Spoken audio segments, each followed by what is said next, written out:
my audience. How many of you have ever been to an Asian country before? Okay, we got one, that's good. My topic today will focus on the meanings of 3 of Japan's most popular festivals.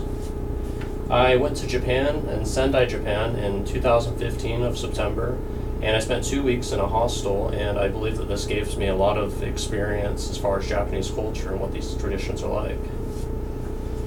Japanese festivals are important because they offer a means in which communities can form and sustain themselves in anywhere in the world. I'm going to start by talking specifically about the Tanabata, Obon, and snow festivals of Japan.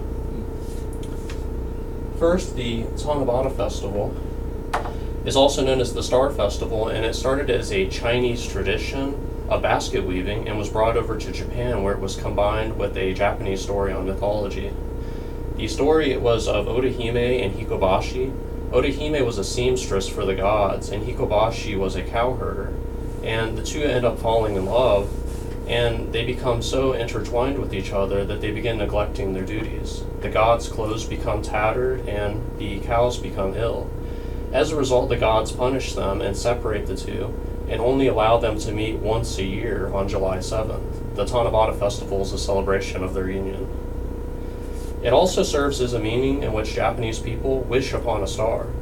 They use colored strips of paper called tanzaku, in which they write wishes and tie them to bamboo trees. They also use decorative bags that they tie to trees, and these symbolize wishes for prosperity and wealth, and folded paper cranes, which make wishes for a long life. Next, I want to talk a little bit about the Obon Festival, which is how Japanese people celebrate deceased family members. In the Japanese community, they light lanterns and fires outside their home and grave sites to help guide spirits from the afterlife back to their family home. They use Buddhist shrines that have offerings of fruit or vegetables in order to guide the family members home. And during the celebration, at the very end of the celebration, they use what's called a chochin lantern. And these chochin lanterns are floated down rivers that empty out into the ocean, or more traditionally, they're floated through the sky. And this helps guide spirits back to the afterlife. They also do a cleaning of gravestones, so they go to the grave sites and they manicure the lawns. And at the end of the ceremony, there's what's known as bon odori, which is a ceremony where they do lots of dancing, and they wear yukatas, which are summer-styled light cotton kimonos.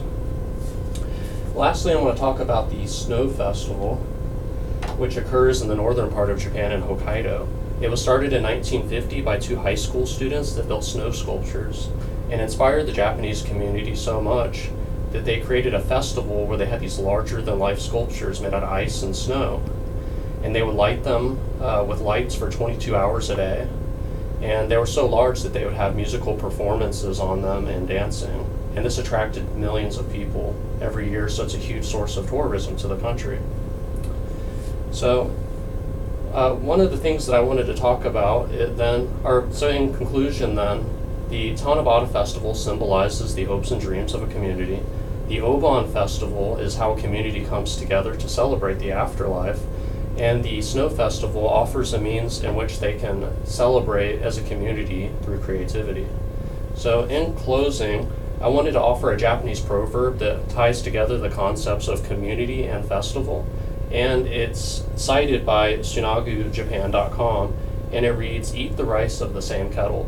And it means we share the same food, we share the same home, we share the same community. So I want to thank everyone today for coming to my presentation. Thank you.